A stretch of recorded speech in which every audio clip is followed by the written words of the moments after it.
ఇప్పుడు Nabha describe her in 5 words. She was surprised నాకంటే మేము అప్పుడు దాకా you're not thinking of Surprised that you had a very low opinion of her. What do you mean by లో surprised? Opinion కాదురా అంటే we're not thinking of her you know what I'm saying అంటే ఇప్పుడు ఏమైందంటే అప్పుడు దాకా ఎవరు చేస్తే బాగుంటుంది అని వీఆర్ పర్సూయింగ్ 4-5 నేమ్స్ అనమాట. అండ్ కొంతమందికి నచ్చుతుంది కానీ వాళ్ళు చేయడానికి రెడీగా ఉండట్లేదు, కొంతమందికి అసలు నచ్చట్లేదు, కొంతమందికి నచ్చినా కూడా చేయలేని పరిస్థితుల్లో ఉన్నారు. అండ్ అలాంటప్పుడు I think Sunny is project consultant. He was like అరే యు నో వాట్ నభా నటేష్ని ట్రై చేద్దాం ఒకసారి. అండ్ దెన్ అంతే మనోడు పోయి నీకు ఒక మంచి కథ చెప్తా వింటావా అంటే డెఫినెట్లీ అని విని. And then she was like she jump like నేను చేస్తా ఈ కథ, ఐఎమ్ దేర్ ఆన్ బోర్డ్ అని. So everything happen like oh వా అవునా నభా చేస్తుందా. అండ్ ఎందుకంటే మధ్యలో she had some accident on her left arm. దానివల్ల she had to take a break of 1 year. So మెల్లగా because she had to hit you or something. అది ఆ teaser shot లో అదేనా దానివల్లనా? దీనికంటే ముందు but by then she had like అప్పటికి మంచి ప్రాక్టీస్ అయిపోయింది అప్పటికి. Okay, her injury made her even stronger basically. That's what all injuries do generally unless it's a fatal injury. So మొత్తానికి she was there on board and it was like a great like మంచి great force of energy is like bad on to set. And మంచిగా చేసింది పిల్ల. నేను చాలా అందుకే surprise అన్నా like అంటే you see her earlier works and this it's like a పూరా జమీన్ ఆస్మాన్ ఫరక్ దిఖేగా ఆప్కో how that's. And producers most importantly what do you have to say about that? Producers so ఇది ఒక కథ చెప్తారా మేము. సో మేము ఒక 10-15 ప్రొడ్యూసర్లు అన్ని ఆబ్వియస్లీ అందరం you know how it works like మొత్తం శాస్త్ర ప్రకారం అందరి దగ్గర తిరిగి సరే కొంతమంది చేస్తారు, అగైన్ కొంతమంది చేస్తా అంటున్నారు కుదరట్లేదు, డిలే అవుతుంది, అది ఇది అవుతుంది. And then again Sunny comes in to the picture is like okay you know what Sitaram me should meet Niranjan Reddy. So అట్లా నిరంజన్ రెడ్డి గారు came on board. Is like ఆయన కథ విన్నాడు and single like is like let's do it అంతే. దీనికి ఎవరు రాశారు ఇంతకీ? దీనికి శ్యామన్న రాసిండు. అరే బా. బలగం తర్వాత ఆబ్వియస్లీ బలగంలో చాలా బాగా రాసిండు ఆయన మెటఫర్స్ కూడా బాగా వాడతాడు. దీనికి కూడా ముందు ఈ పాట కల్లాసే పాట చెప్పగానే ట్యూన్ చేయగానే మనోడు రప్ రాసేసిండు. అంటే ఇట్స్ లైక్ అంటే మనం ఇక్కడి నుంచి చిక్కడపల్లి పోయేంత లోపల బేసికలీ ఆయన పాట రాసేసిండు అనమాట. అంత అంటే నేను చెప్తున్నా టైమ్స్ ఏడ కూర్చొని అలైబలే ఏడ జరిగింది మరి? అలైబలే ఇక్కడ మనకు ఐ థింక్ దస్పల్లల అలైబలే అక్కడే కూర్చొని వాళ్ళు మంచిగా కూర్చొని మనోడిగా మనతో ఒక చిన్న గిటార్ పట్టుకొస్తారు చూడరా అప్పుడప్పుడు మన ఇక పల్ల కొట్టు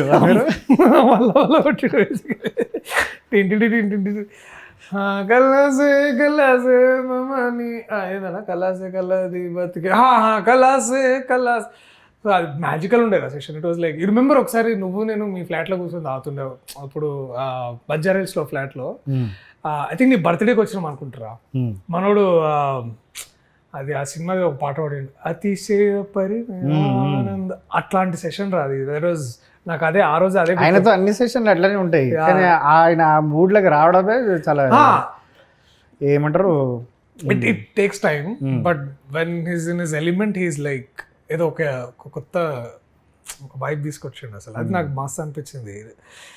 అండ్ ఆయన వాడే మెటఫర్స్ కూడా అంటే విప్లవం అంటే విప్లవం రాస్తాడు, లేకపోతే లైక్ నీకు ఇట్లా ఫర్ ఎగ్జాంపుల్ అదే ఇక మనం ఏది అడిగితే అది ఇక ఏది అడిగితే అది రెడీగా ఉంటాయి ఆయనకి. ఇట్లా ఫ్లడ్ గేట్ ఎత్తితే ఇక నీళ్ళు వచ్చినట్టే ఇక బేసికలీ. జిందగీ షేర్ ఆటో లెక్కుంటుంది సోల్ బ్రదర్, లేకపోతే ఇటుక బట్టీలో రొట్టె అయ్యింది అనుకుంటా ఇట్లా. అండ్ నాకు ఈ రాహి పాట కూడా చాలా బాగా రాసింది అనిపించింది నాకు. అండ్ నాకు ఇంకో ఫేవరెట్ సాంగ్ ఉంది, అది తొందరగా రిలీజ్ చేస్తాం. Is good, is definitely good. అసలు Shaan has done fantastic work for all of this film. And మీ డిఓపి సంగతి చెప్పరా? డిఓపి అదే లూజర్, నువ్వు కలిసినట్టు loser web series basically. Loser web series చెప్పరా ఏదో అనుభవం. అదే డిఓపి లూజర్ అంటే ఆయన ఎందుకు అట్లా మాటలు అంటారు? వేడి లైట్లు మొత్తం మీద పెట్టిండా ఏంది అని? లేదు వేడిగా ఏం పెట్టలే, ఆయన ఏదో కొత్త స్కీమ్. సో ఈ ఫిలింలో బేసికలీ నువ్వు ఎక్కడ చూసినా blue కనిపించదురా.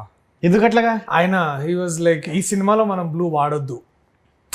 So he is to make sure that blue అనే ప్యాలెట్ ఏదో ప్యాలెట్ వీళ్ళు ఇతను Ashwin and we had an amazing costume designer called Purnima ma'am, Purnima Ramaswamy. She's a national award winner అనమాట. వీళ్ళు ముగ్గురు కూర్చొని ఏదో ప్యాలెట్ ఏదో సెట్ చేసి వీళ్ళు సెట్ లైక్ బ్లూస్ వద్దు, మనం ఏదైనా any other colour apart from blues. Music లో కూడా అదే చేసారా, బ్లూస్ వాడకుండా only rock, heavy rock, heavy metal, hue ఇట్లాంటి సాచురేషన్ ఇట్లాంటివి అన్ని వాడారు బేసిక్లీ. అదే ఏదో నేను ఏం దరిద్రపు జోక్ అంటే నువ్వు దాన్ని ఎక్స్టెండ్ కూడా చేస్తున్నావురా. సరే నీకు ఇట్లనే ఉంటుంది, 14 ఏళ్ళది వస్తాను మాది ఎట్లుంటుంది. దీంట్లో ఈ అమ్మాయి ఫైట్స్ బాగా చేసింది. ఈమె కదా, she did a very good job. ఈసారి కొంచెం డాన్స్ కొంచెం ఎక్కువనే కష్టపడాల్సి వచ్చింది. ఎవరు చేపించారు డాన్సులు? విజయ్ పొలాకి మాస్టర్ అని వచ్చాడు మనకు, ఓం బిం బుష్కి వచ్చాడు.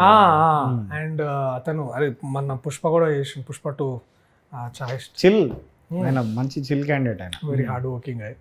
సో ఇదంతా మనోడి క్రియేషన్ బేసిక్లీ. 3 డేస్లో మొత్తం సాంగ్ చేసినాం, బాగా వచ్చిండే. అండ్ ఫస్ట్ టైం జీవన్కి విగ్ పెట్టించినారు. నేను ఈ సినిమా లేదని అచీవ్మెంట్ అంటే నాది విగ్గు పెట్టించిన నేను జీవన్కి. ఎందుకురా అంటే జీవన్ బేసికలీ ఇప్పుడు మన కళ్ళు మూసుకొని కళ్ళు తెరిచి నిద్ర లేపిన జీవన్ ఎట్లుంటాడంటే ఫస్ట్ నీకు గుండె గుర్తు వస్తుందిరా. అవును కదా, గుండు లేకపోతే ఈ కుర్ర మిసాలు ఒకటి, లేకుంటే అరుపులు, లేకపోతే దెబ్బలు, గిచ్చుడు, ఇవే గుర్తొస్తాయి నీకు. లేకపోతే స్టేజ్ ఎక్కిన తర్వాత భీమవరం వస్తుంది సడన్ గా. స్టేజ్ కి దిగిన తర్వాత మొత్తం స్టేజ్ కింద బాలనగర్, స్టేజ్ ఎక్కినాక భీమవరం బేసికలీ. సో మనోడిని నాకు ఎందుకో కొత్తగా చూడాలనిపించింది నాకు. అండ్ ఫస్ట్ టైం మనోడు మేకప్ కూడా వేసుకున్నాడు. ఎప్పుడు మేకప్ వేసుకోవట నాకు తెలియదు. మేకప్ ఆయనకి డబుల్ అవుతుంది కదా మొత్తం గుండె అంతే. రైట్, బాగుపడతాడు ఇప్పుడు. ఏం రాహుల్ గురించి ఏమేం మాట్లాడా, గొంతు కూడా ఎట్లా మాట్లాడు చేయలేము, అది మిమిక్రీ అది చేస్తే బొమ్మాలి రవిశంకర్ వాళ్ళే చేయాలి. రైట్. సో మనోడికి విగ్గు పెట్టించిన నాకు చాలా పర్సనల్ సాటిస్ఫాక్షన్ ఉంది. మనోడు చూడగానే అది చూసి ఇంకో 2-3 సినిమాల్లో మనోడు కూడా పెట్టించుకోండి, మళ్ళీ వేరే లేదు కానీ సపరేట్గా విగ్గు పెట్టి కింద మంచిగా కొటేషన్స్ గూగుల్ ఎత్తేసి రాసి పెట్టి ఇన్స్టాగ్రామ్లో. So interesting stuff basically.